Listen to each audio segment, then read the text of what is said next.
We dug Donald up on special occasions. Queen's birthday, Maureen's wedding, the day Aunt Maud was blown up. She stumbled upon one of Hitler's finest, lodged in her chimney breast.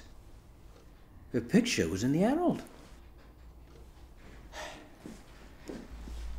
We dug Donald up for Uncle Norman's funeral.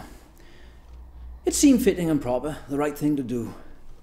The mother would be most insistent. She would say, "We can't have Donald buried on happening days," she would say of such days. "He simply has to be brought up." She'd fold her arms, and then she'd aim her bottom lip at us, as if in threat, daring us to question her. We never did, of course. "Father," she would say, "I want Donald on the table within the half hour." And Father would be dispatched in haste, spade in hand. He'd mutter into his upturned collar of injustices against warm armchairs and slippers.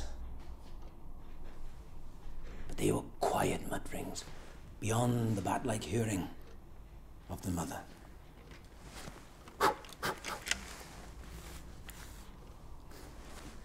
There was never any grass where Donald was buried. Didn't venture forth. Well, he'd been dug up several times. And it was a quiet spot, near the back of the garden, by the fence, underneath the tree where the sun didn't seem to bother it. And it was guarded by a discarded and seemingly immortal gnome who fished hopelessly into the soil.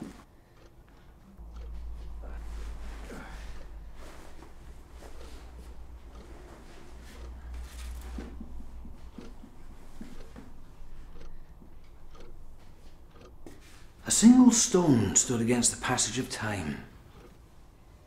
Years before, we'd painted words on it. "Here lies Donald, Donald lies here." Here stood Father mopping his brow. He hadn't started digging yet. Me and my brother Harold, we'd trundle along with the tea and biscuits, and then we'd sit next to the sprouts and the potatoes, and we'd talk about our future. "One day, digging up Donald will be your responsibility," Father said. We never answered. We always knew digging up Donald would be our duty. Never needed saying. We knew a crowd would gather whenever they noticed activity underneath the tree.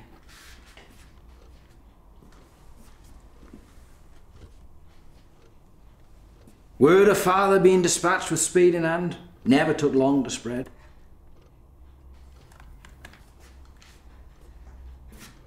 Everybody liked to see Donald being dug up.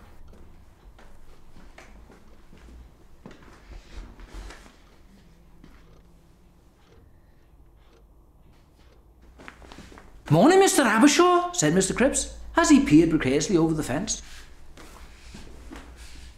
"Digging up Donald?" We always thought he was going to break into song, the musical way he would say that. "Aye," said Father. "Mother says it's an happening day. No doubt someone's died or been born or something like that. So it's up for Donald and no arguments from me." Mr Cripps smiled and said, "Well, It's a nice day to be an happening day, Mr Abershaw. Not too hot, not too cold. Donald would not suffer to be brought up on a day like this. Not suffer at all. We didn't like Mr Cripps. He had pointed knees. It was like to poke his nose in. He had a son called Snotty. He was older than us and stole our frisbee. Father snorted in his labours, and as if by invitation, Mr Cripps would appear on our side of the fence. Snotty called Donald some hurtful names, ill-befitting of the buried.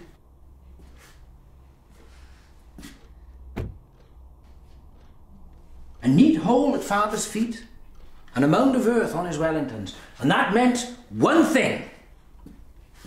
We'd soon hear the familiar as the spade hit Donald's box. And then, well,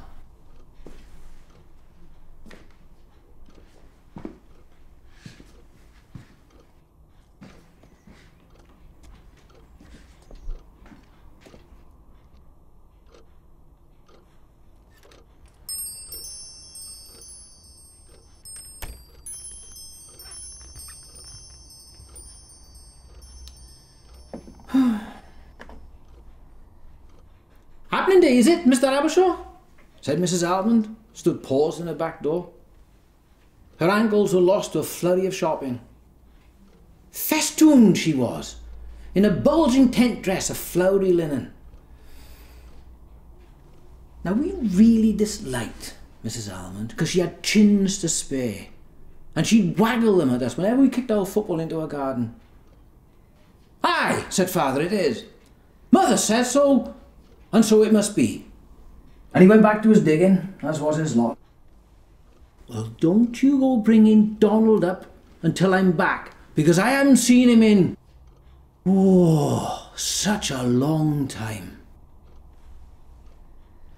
Well, Father cast a knowing glance at us, and he whispered,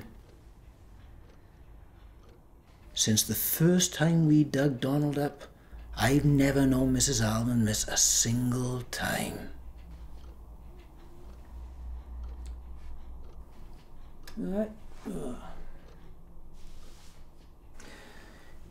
He said with a final defeated prod.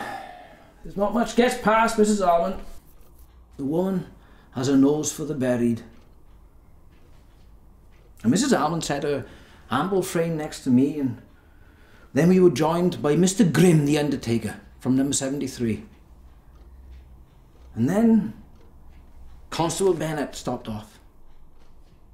Obviously from a crime that didn't need to be solved.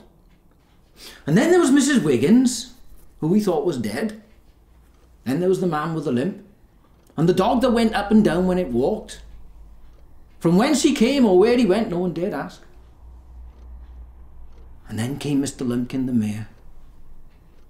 And Reverend likewise, tall and lanky as if he was striving to be near God.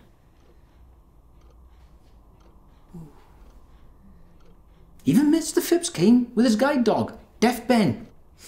And they all peered over Father's shoulders. He dug and clank! The sound of metal hit in box. And Mrs Wiggins sang, oh, in musical tones, now it's an happening day. Hurry up, love.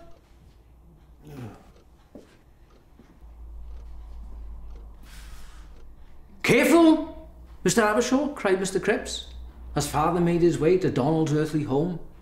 There's been plenty of rain since Donald was last dug up. An unseasonable amount, cried Mrs Wiggins.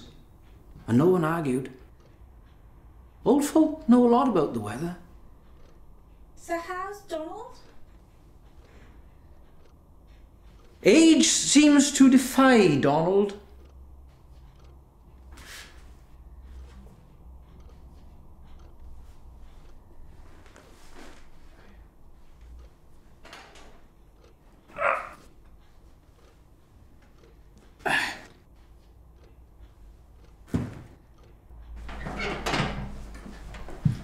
Now, where was I? Oh, yes. We knew Donald would be fine. Sealed from the damp with a dab of wax hither and thither. Father flipped back the lid, and everyone peered inside. A musty smell emanated from Donald. Memories long since past. And it was all there, untouched by the passage of time. Aunt Maud's picture, a vision of seared soot and rubble. Maureen's wedding,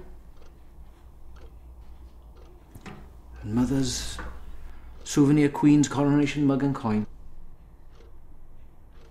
Mr. Phipps's bullet from the war, the one that dented his helmet, the one that gave him his Tuesday migraines.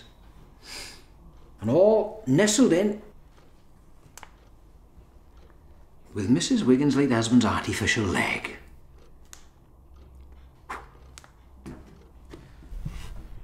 The collar from the dog that veered back and forth when it ran, which belonged to the man with the limp, who owned the dog that went up and down when it...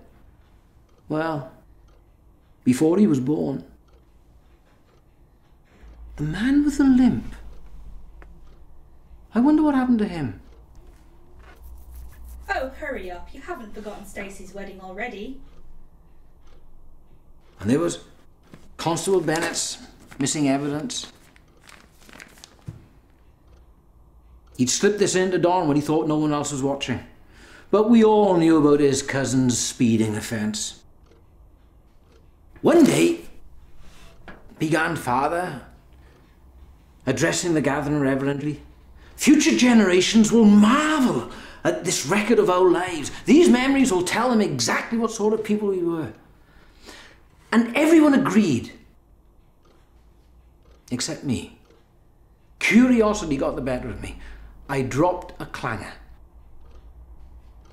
Donald is a funny name to be given a time capsule, I said, and everyone stared at me in horror.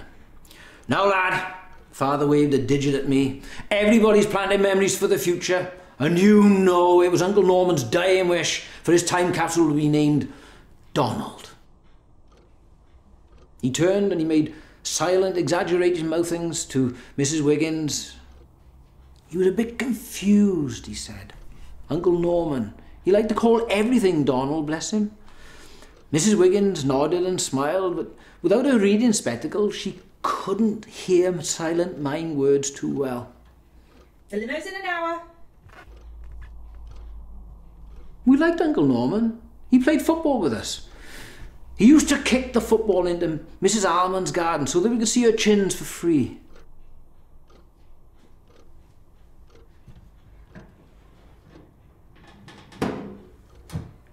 I miss Uncle Norman. We haven't dug him up in ages.